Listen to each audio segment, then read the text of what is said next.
Arnold Archambeau and Ruby Bruguier lived on the Yankton Sioux Indian Reservation in South Dakota and began dating in high school. The couple had a baby girl named Erica in 1991 and were living in Lake Andes, South Dakota. On December 11, 1992, the couple took Ruby's 17-year-old cousin Tracy out for a night of partying and drinks. Shortly before 6 a.m. on December 12th, they arrived at Tracy's home where they had left the baby with Tracy's father. However, he asked them to come back later since they had been drinking. Just a few minutes later, when they were stopped at a stop sign at the intersection on the edge of the Yankton Sioux Indian Reservation in Lake Andes, Arnold apparently gassed it and spun out. He would lose control of the car and land upside down in a nearby frozen ditch. When Tracy regained consciousness, Ruby was the only other one in the car, and she was hitting up against the inside and crying and yelling, "Oh my God." Strangely, one of the car's doors opened just enough for Ruby to slide out of the car, but it fell closed when it was Tracy's turn. She waited for them to open the door again, but they never did. When police arrived, Tracy was rescued from the car, but there was no signs of Arnold or Ruby. Despite the ice underneath the car being entirely frozen solid, the police still feared that they may have wandered off only to fall through the ice and drown at another location. Officers scoured the area looking for any signs of them, but were unsuccessful. They also speculated that Arnold might have run off on purpose to prevent being arrested for drunk driving. 3 weeks later, on New Year's Eve, a witness claimed that she had seen Arnold accompanied by 3 other people in a vehicle. This witness was given a polygraph test and passed. The 3 other people she identified were also allegedly given polygraph tests, but they all failed. Over the next 3 months, Deputy Youngstrom continued to scour the area looking for the couple. In early March, as the ice began to thaw, a passing motorist saw a body floating in a ditch just 75 feet away from the site of the accident. The body was that of Ruby. She was wearing the same clothes as she had been wearing when she disappeared, and they were completely intact. Her shoes and glasses were missing, and her body was severely decomposed. Police decided to pump the ditch, and by noon the next day, they found Arnold. He was submerged in the water roughly 15 feet away from where Ruby had been found. Oddly, his body was in almost perfect condition, and he didn't seem to have been frozen to the ground like one would expect. Their bodies were found in different stages of decomposition, despite both of them having been allegedly underwater for 3 months. It was expected that they would have decomposed at the same rate. The bodies were immediately autopsied, but it was impossible to estimate a time of death. The coroner announced that they had found that the 2 victims had died of exposure, but Deputy Youngstrom was skeptical of this. He refused to believe that they had been in the ditch the entire time. He had also walked along that same ditch several times during those 3 months, and so had many others, but they never saw the couple. Also, when they were finally found, a tuft of hair was found alongside the nearby road, and it was determined by forensic analysis to belong to Ruby. He suggested that the couple had been abducted, and when they were brought back to the ditch, that's when a piece of Ruby's hair fell off. Rumors have circulated that the couple were held captive in a cabin or farmhouse north of the lake by a man from Alabama living in the area with a long criminal history. Many speculate that when the pair was brought back to the scene, the killer unknowingly stepped on Ruby's hair, pulling it from her head and leaving it on the road where it would later be found.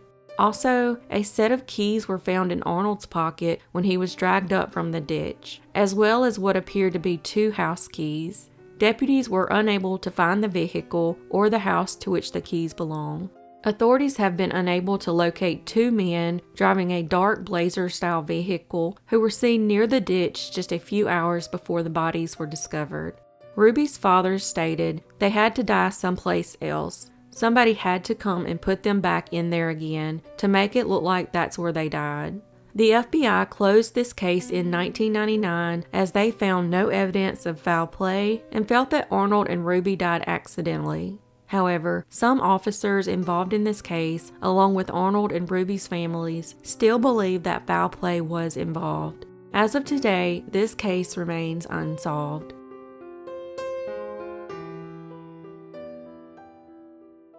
Serenity June Dennard was born May 12, 2009.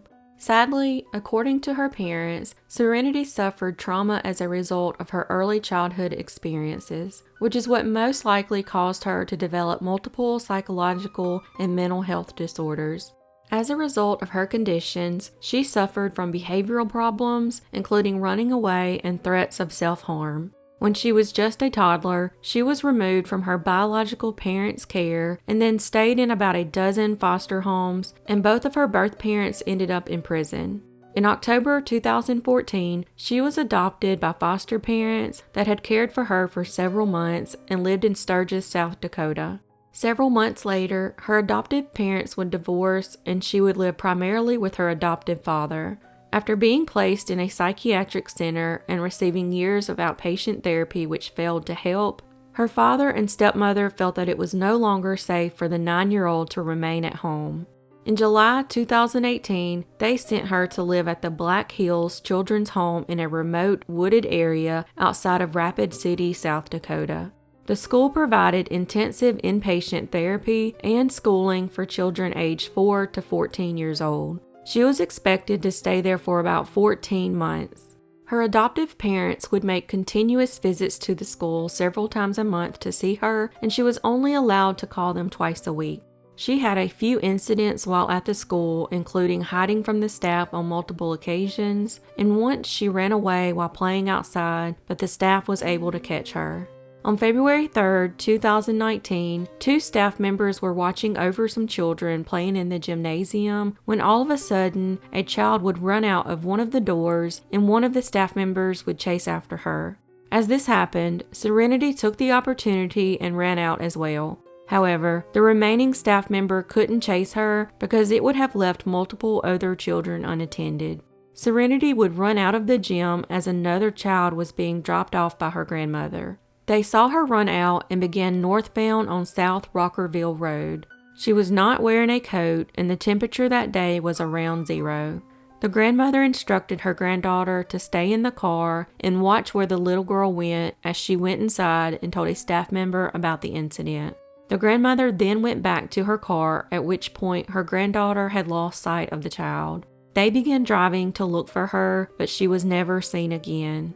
After Serenity disappeared, the staff announced on their radio about the incident, but almost all of the staff were on different channels. They didn't call 911 until the supervisor arrived over an hour and a half later. Instead, they searched the area for her themselves. The children's home has been under much public scrutiny after the disappearance. Reports state that the facility lacked a sufficient emergency preparedness plan and failed to conduct training or drills for runaways. Numerous extensive searches of the area, including police, volunteers, and search dogs, have turned up no sign of her. In early 2020, a man working at the Bass Pro Shop in Las Vegas was alarmed when he saw a young girl with a much older man kissing and holding hands. The man begins filming the two and even followed them out in the parking lot as the man held on to the young girl as if he were trying to keep her from running away. The man quickly notified the police and wrote down the license plate of the van they were seen getting into. Upon investigation, the police stated that the man provided passports for him and the girl and stated that she was 18 years old and they had recently married in South Africa. The investigators felt sure that the girl was not Serenity and stated that it was a cultural misunderstanding. The girl pictured on the right is Serenity and very much resembles the girl on the left. I don't normally give my opinion, but the girl with the older man does not look 18. However, at the time the picture and video were taken, Serenity would have been almost 11. Let me know in the comments if you think the girl is closer to 18 years old or closer to 11.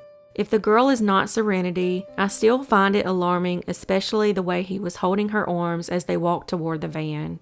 Her family does not believe it is her, and her father believes she succumbed to the elements the day she disappeared. He believes that she probably watched people searching for her from a distance, and as they got closer, she went deeper into the wilderness and became lost. The search was reclassified from a rescue to a recovery effort after several days, as Serenity could not have survived in the extremely cold temperatures. The sheriff's office suspended the search for her in March of 2021. As of today, she has not been located and her case remains unsolved.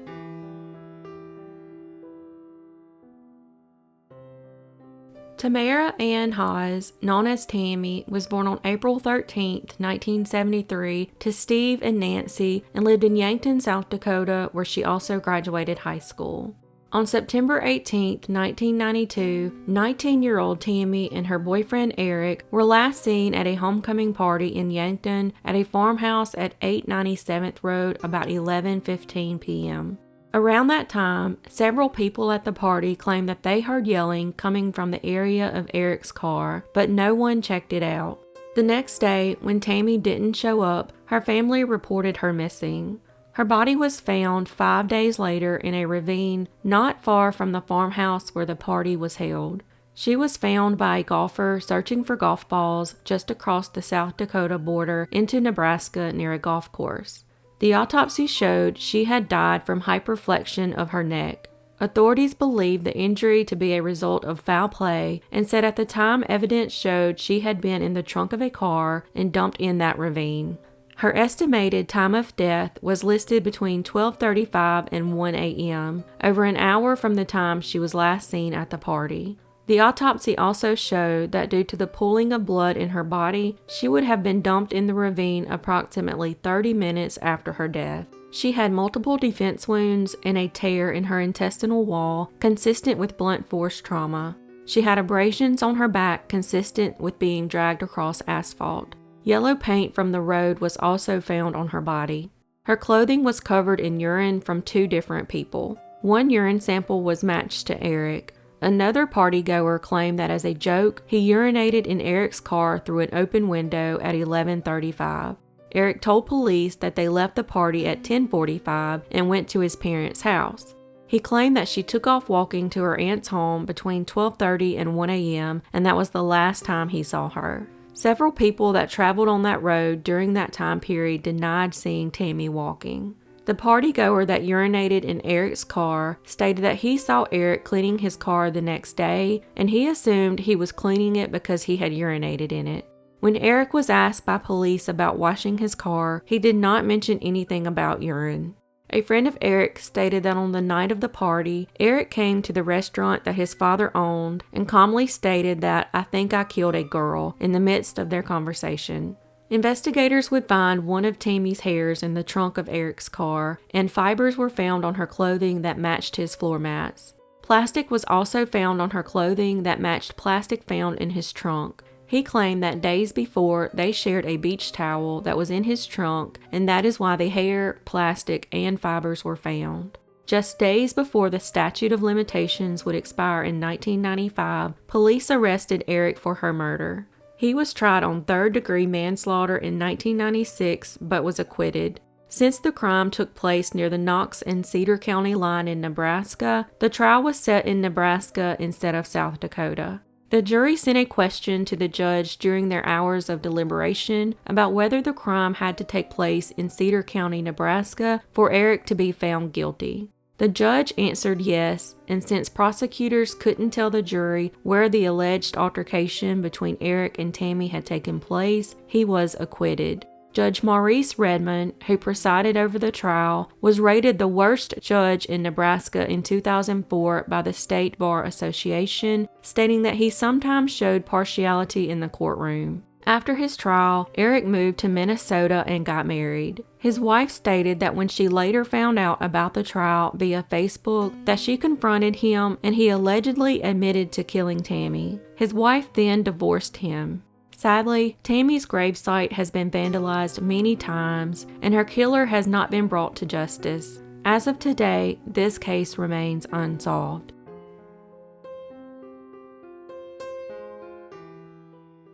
Alicia Marie Hummel was born Alicia Marie Folkers on June 27, 1985, to Laura and Jimmy, and lived in Sioux City, Iowa. She was raised by her grandparents and attended East High School. She was described by loved ones as having a gentle soul and always there for others with a zest for life.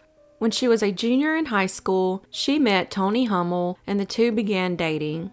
After graduation, she would attend South Dakota State University to pursue a degree in nursing, but during her third year of college, she would change her major and join the military. However, she would be medically discharged from basic training following a knee injury. She graduated college in 2009 with a degree in communication studies and planned to go back for her master's in speech pathology. She and Tony would marry in 2011 after 8 years of dating. A few years later, Tony allegedly began having an affair with another woman. Alicia would move back in with her grandparents, but would try and reconcile with Tony. When this failed, she had a difficult time and the two would eventually discuss divorce. At the time, she was working as a preschool teacher, and on her first day of summer vacation, she came up with the idea to go fishing. On May 31st, 2015, she posted on Facebook that she wanted to go fishing, something she enjoyed, and it usually helped her clear her head. The next day, on June 1st, 29-year-old Alicia posted again on Facebook that she was going fishing. She also posted many Snapchats that day leading up to her arrival at the Missouri River at Myron Grove. Shortly before 1 p.m., she sent a message saying that she was unable to find her tackle box and so she was starting over. 15 minutes later, at 1:06 p.m., she stopped at the Walmart in Vermilion to buy a fishing license. At 1:19, she sent a text about the old man who issued her the license, saying that he had said he hoped she caught a big one. She Snapchatted a photo of the dock as she arrived at Myron Grove at 1:30 p.m. 15 minutes later, she apparently saw two people having sex in a car, saying in a text to a friend, "Apparently it's a nice day to get it on in the car at midday too." Less than 2 hours later, at 3:30 p.m., her body was found in the water next to the dock by a Game, Fish, and Parks officer. Her car keys were found on her front seat with the window down, and her fishing pole was missing and has never been found.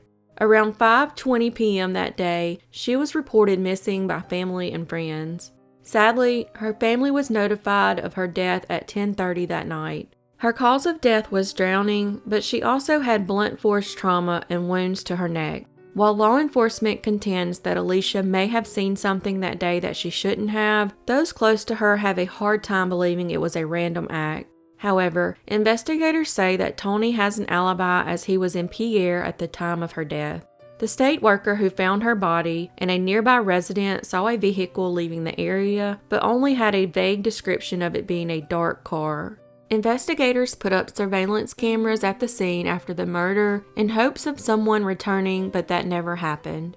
A year later, her purse was located on a sandbar with her cash and other items inside, but her cell phone was missing.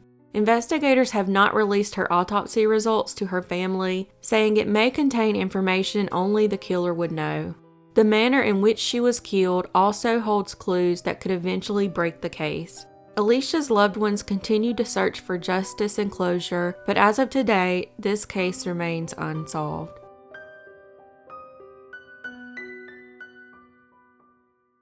Todd Lewis Little Bull was an Oglala Lakota Indian born on August 2, 1990 to Ronald and Regina. He grew up on the Oglala Sioux Indian Reservation at Pine Ridge in South Dakota. The reservation is located about an hour and a half east of Mount Rushmore. As the site of the infamous Wounded Knee Massacre and home to native luminaries such as Red Cloud, Black Elk, and Crazy Horse, it is one of the most influential Indian homelands in America. Today, Pine Ridge also has among the highest suicide, homicide, and poverty rates of any community in the country. When Todd was in his mid-20s, he began exposing the corruption of a dangerously deceptive cult called Thunder Valley and its fraudulent medicine man, Jerome LeBeau. LeBeau is described as an evil charlatan who many believe bears responsibility for the devastating suicides and murders that swept the reservation in 2016. Thunder Valley is described as a criminal corporation disguised as a community development program to make money off manipulation, murder, and misery. Thunder Valley was founded by Nick Tilson, the grandson of Ken Tilson, an attorney who was heavily involved in the cover-up of the rape and murder of a young indigenous woman named Annie Mae Aquash during the Wounded Knee occupation in 1975. After her death, her wallet was found in Ken Tilson's possession. After 30 years, 2 American Indian Movement members and associates of Nick Tilson's grandfather, Arlo Lookingcloud and John Graham, were convicted of the murder of Annie Mae Aquash. In October 2010, Thunder Valley received nearly $1 million in the form of a HUD Sustainable Communities Planning grant. And in September 2015, the USDA awarded Thunder Valley CDC another $2.6 million. But one source reports that the money isn't being used in Pine Ridge as it is supposed to be. It is said that Thunder Valley doesn't have the best interest of all their people in mind, only themselves and those who join them. Todd Littlebull joined Thunder Valley and originally believed that LeBeau was someone he could learn the spiritual ways of the Lakota people from. Proud of his heritage, he actively sought to promote and improve his culture. But at some point, he learned that they were not what they claimed to be and had ulterior motives. He claimed he was asked to shake gourds, turn on small blue lights, and blow whistles during ceremonies, among other things, to trick those in attendance. He began spreading the word via social media of their wrongdoings, which led to them threatening his life. On his 26th birthday, Todd was posting on Facebook all the threats he was receiving from Thunder Valley. Sadly, he would be shot and killed that same day. He was killed sometime around midnight, shortly after posting a voice message from a man named Jack Conroy. The message was left on Facebook Messenger, and Littlebull wrote one of many threats. This was posted at 11:36 p.m. on Monday, August 1st. A screenshot of an alleged threat to Littlebull from a man named Trey Boku surfaced the day of the murder and was shared widely across Indian country. These 2 alleged threats came as a result of Littlebull's coming forward with information he supposedly had regarding the illegitimate spiritual practices of Jerome LeBeau. Littlebull said in these posts, "I had so much love for Jerome LeBeau and Thunder Valley. Their family is so loving and compassionate. I put my heart into everything that I've done for them. By that I mean praying with them in the beautiful way that we pray." Around 2:07 a.m., he again posted about the threats he was receiving. Soon after his post, Littlebull was shot and killed, and many believe the murder was ordered by LeBeau. Littlebull was one of 4 people gunned down on the reservation from July to October in 2016. In July, 13-year-old Taka Clifford was killed while walking home with her friends. Todd Littlebull was fatally shot in August. 34-year-old Chunta Suta Wikohof was killed on September 29th, and 29-year-old Vincent Bruguier was the 4th person to be murdered in the string of shootings on the Pine Ridge Reservation just that summer. The local paper quoted the Sioux tribal president John Yellow Bird Steele as saying that all 4 cases were likely related to drugs. Friends and family of Littlebull still seek justice, but as of today, this case remains unsolved.